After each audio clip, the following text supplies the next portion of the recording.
Alright, welcome back. Today's flight is to Helsinki, starting off again in Sofia. No more fog. It's been a couple days, I think, since we flew, so fog is lifted. We do encounter some weather at this point, but I think I edited it out.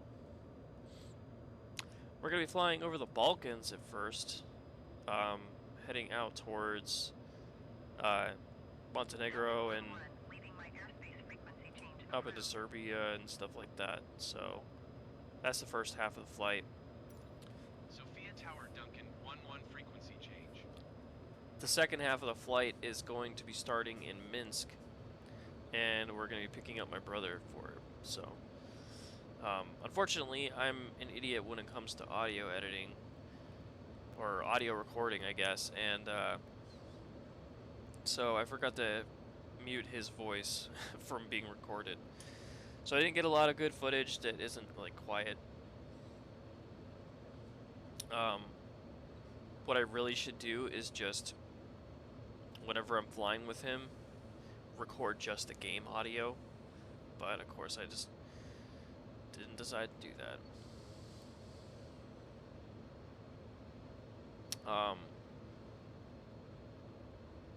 Yeah, this area of the world is pretty gorgeous in some regards. It's strange though because a lot of, like, air combat games like Ace Combat and DCS, they have maps that are similar to this region. So flying over this area is really familiar and isn't necessarily like, it's not necessarily a great thing. I wish it wasn't like that, but it is. And that's Pristina below us. We're in Kosovo, which I'm not sure is a country or a state or something like that, but the borders aren't that clear on Google Maps, so having done no additional research, that is as far as I got into that. Yeah, I added a lot more labels this time, hence the little town name. Mostly for the reason that I don't feel like I cover a lot of ground when it comes to explaining where I'm going and stuff like that. Just the major hits. But to the left somewhere in those canyons is the Dermator National Park. I don't know what the canyon, like the whole area is called, but I saw them on the way to Sarajevo, and I'm pretty sure I'm pronouncing that wrong completely, but we have to go and visit it. Obviously, that's the law. So, I had to book it down into a little bit of a dive and take us in. What's the point in going around the world if we're not gonna, like, try to see some of it from the ground, you know?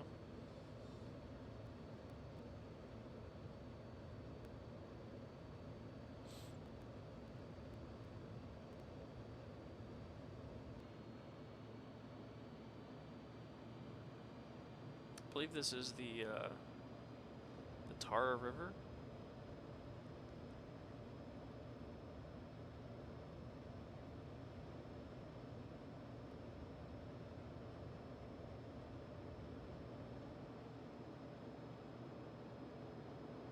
It was a little bit laggy through here. I'm not gonna lie. I don't understand why though, because like my settings aren't even at the highest point. And there's not a lot of photogrammetry or, like, terrain that needs changing. But it might be the canyons themselves. I'm interested to see how Microsoft Flight Simulator 2024 handles the like terrain popping that occurs whenever you're near large structures like this. But it's fun to fly through here. Wasn't as fun as I was hoping, but it was a necessary distraction from the rest of the flight. Unfortunately, I think it costed us Odessa later in the flight. So, you'll see it later, but I was initially planning on flying to Odessa in Ukraine as well, and we had to skip on that. And you can see on the map where we were at. I think this is the Dermator National Park now. Maybe a little bit earlier in this, but we continued a little bit, kept going.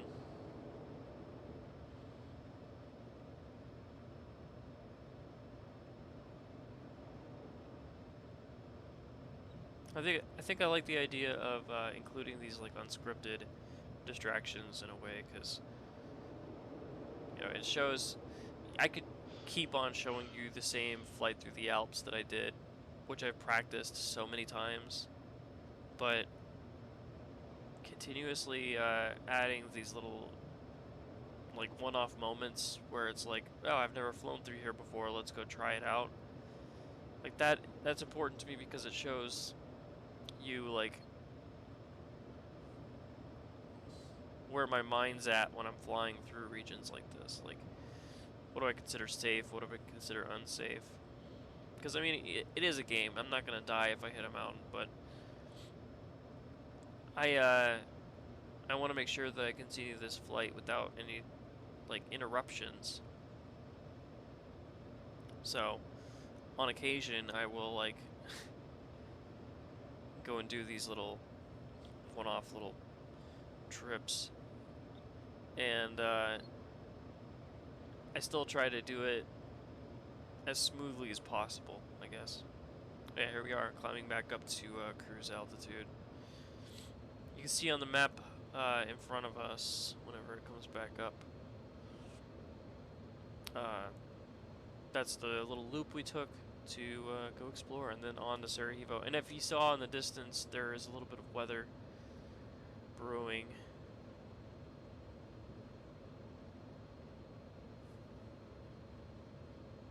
To the right. And we're going to experience that a little bit. I don't think, like I said, I don't think that I actually put it in the video, but we did have some fun. Yeah, Sarajevo below us. I think in my mind I had blown up proportions of most of these cities.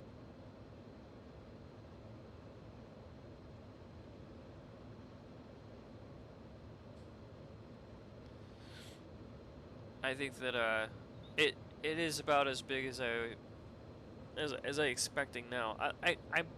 I'm always struggling in these videos after the thought, which is why I don't like doing the audio dialogue over the top at the end instead of recording like actual in cockpit audio, because I can't tell from here how high up we are. So I don't know if that's like actually a big city or not. And like obviously we're at the same cruise altitude as other aircraft below a cloud layer. So we can't be too high up. But you can see some of that weather that was brewing.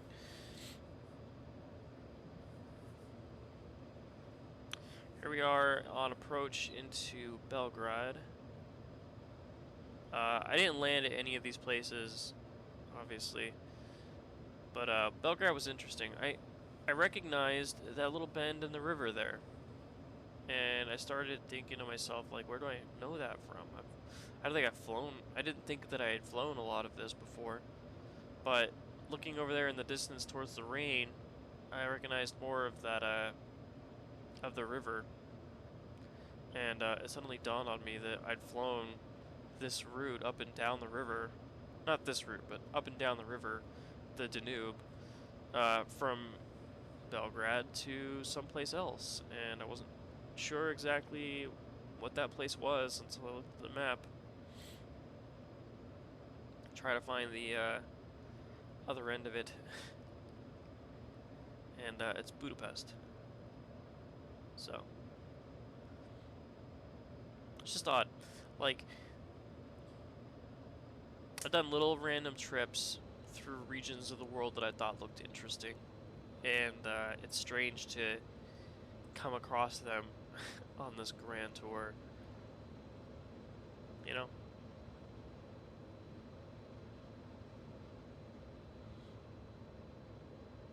Now we're heading, I think this is the border of Romania. Off to the left there, mountains. Off to the right, plains.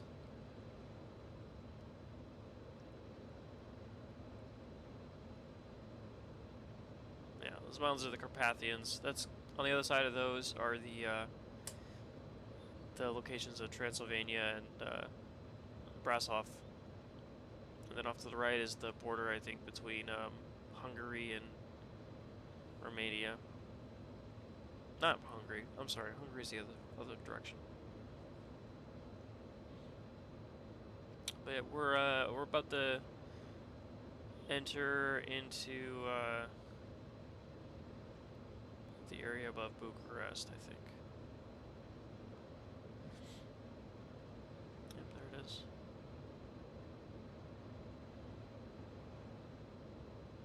I wanted to cover a lot of ground at this point because I knew that up and coming was a lot more closer to ground flights, especially around places that I used to live in Northern Europe. So I wanted to kind of gun through these. So I'm sorry if there's not like a lot of information that I'm presenting on this, but yeah, here we are. We're trying to go to Transylvania, find Dracula's castle, and we're moderately successful at it, I guess. I don't think I realized in the actual flight where this place was. I just kind of had this idea that I was in the right area. There's Brasov below us, closest major city to Transylvania, and I'm going to point out to you where the actual location of Dracula's castle is. I think they call it Bran's Castle. If you look up Dracula's castle, Bran's Castle is what comes up. So, if you're looking in this region for Dracula's castle, you have to look for Bran's Castle. And to the right, there's the green cliffs of the mountain that diminish as they go farther left. And right at the edge of that, right where the arrow is, that's where Bran's Castle is. But of course I didn't know about that. I didn't do a lot of research for this apparently, even though I really should have. I'm half convinced that I added this location afterwards. So yeah, actually here's us going towards Odessa, so you can see like the level of planning I actually put into all of this. But then like I started noticing my battery on my quest was getting lower than I wanted it to be. So I went back into a little nav map and deleted Odessa and took us straight to Kiev.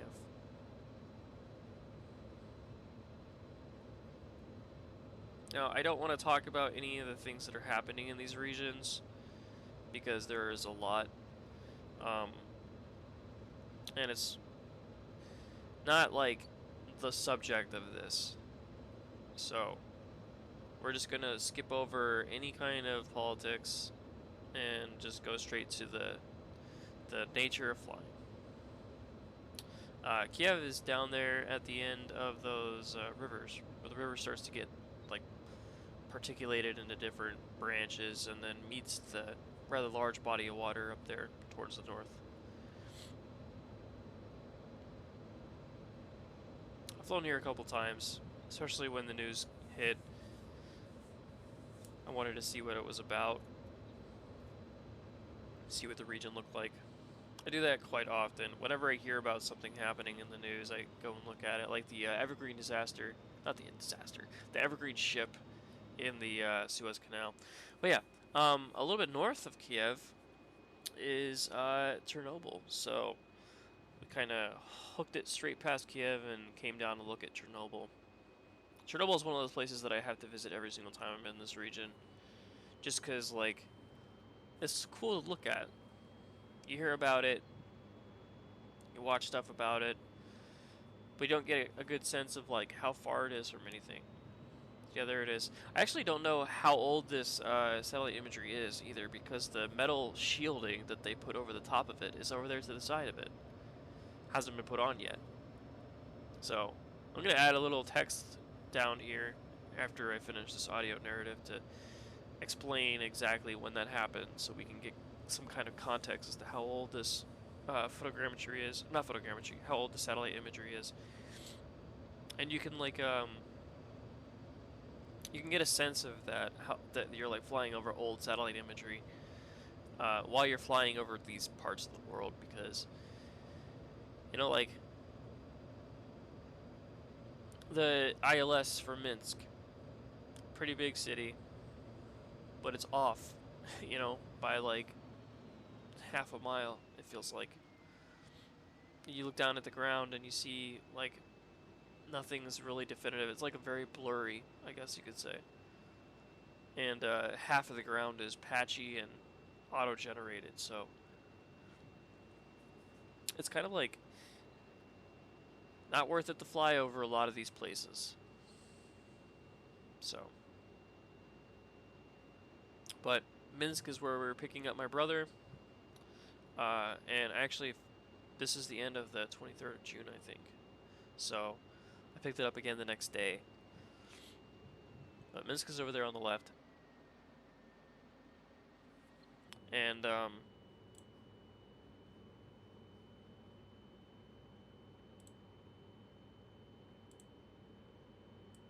just want to verify for, yeah, Belarus. See, I was going to say Poland, and that's completely wrong. Minsk is in Poland. Minsk is not in Poland. Minsk is in Belarus. That's my point. I was going to say it was in Poland, but we're not even close. We're a whole country away from Poland. Yeah. Yeah, we jumped in the F-18. My brother doesn't have the F-16. I'll probably buy it for him at some point, but I don't like flying in the F-18 as much. For one, it's slower than the F-16, so I can't take it on these long tours without like spending more time in the air. Two, the visibility's not great because of that huge arch.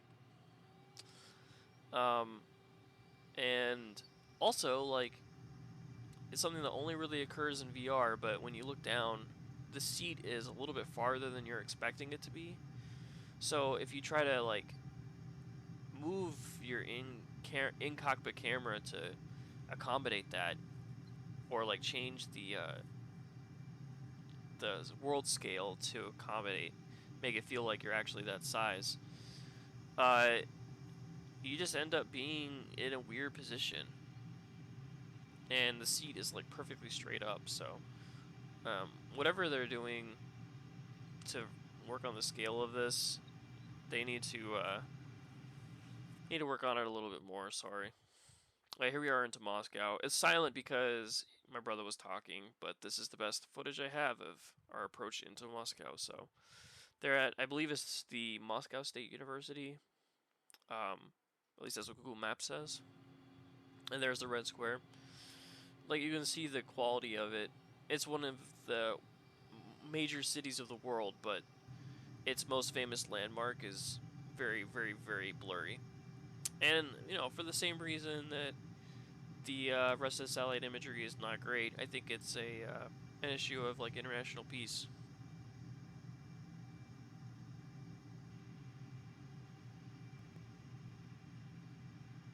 For only $29.99 a month, you can provide a VR setup for this poor penny for a price of a cup of coffee. Just 39 cents. That's less than a small cup of coffee. My brother is considering getting a VR headset so he can fly with me like this, and honestly, I'm probably going to do it. Probably buy it for him, but that was us discussing his state of poorness. Ask for more. Here we are into St. Petersburg, I believe, which I like a lot better than Moscow. I'm always interested in the Tsar and that strangely magical regal time before the 20th century.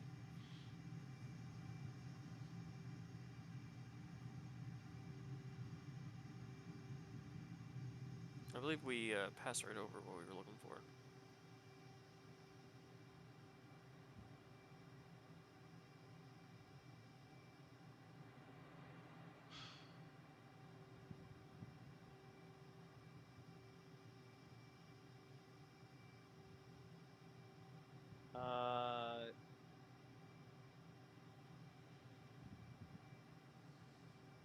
Okay. No, I'm looking around for it.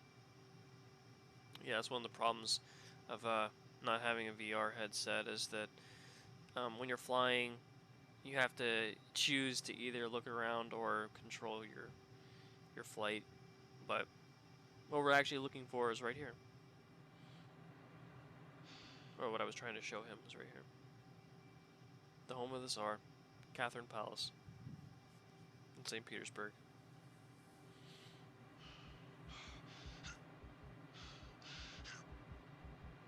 Yeah, I orbited a couple times, and then we booked it for downtown St. Petersburg.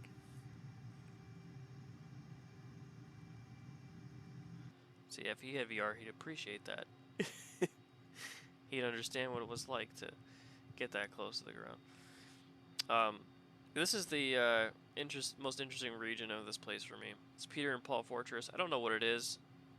I just thought it looked cool, and included it in the video. There's also a cathedral in here, which I'll fly past really quickly, but you can see the quality of the buildings is not great. And it's strange to me that they put that structure in, but they did not include the red square. But, oh well, you know, I'm sure they have their reasons. Here we are on approach to Helsinki for the final destination of this. And of course it's muted because my brother was very excited about something he wanted to talk about, so I didn't want to include it because it's not, on the subject of what we're flying over, so you just get to listen to my beautiful voice as my brother. Yeah, there goes my brother straight across the top. He didn't know we were landing. He thought we were just flying here. So I'm gonna show you after I land and we move around a little bit. You're gonna get to see his or hear his landing, I guess. But I'm actually gonna leave it there, so you can listen to his landing as the departing noises for this video. Thank you for coming along, and I hope to see you in the next one. We're not picking up my brother again until Boston, I think. So it's gonna be quite a flight, quite a couple flights. Still no audio though, so or still no dialogue. Yeah, see you. I think the most and like I don't get nervous in planes, but I would say one of the more nervous sounds is when you're on approach to a runway and you hear the pilot gas up the engines a little bit.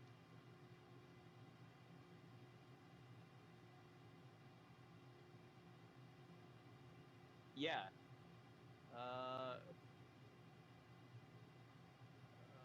Okay. Nope, it didn't work. I got an achievement for that one though, because apparently it was 300 miles from takeoff to landing, and it apparently counted that as a landing, which, if you look at the state of my vehicle, I don't think you would agree. There's a farmer here who would be disappointed to call that a safe landing.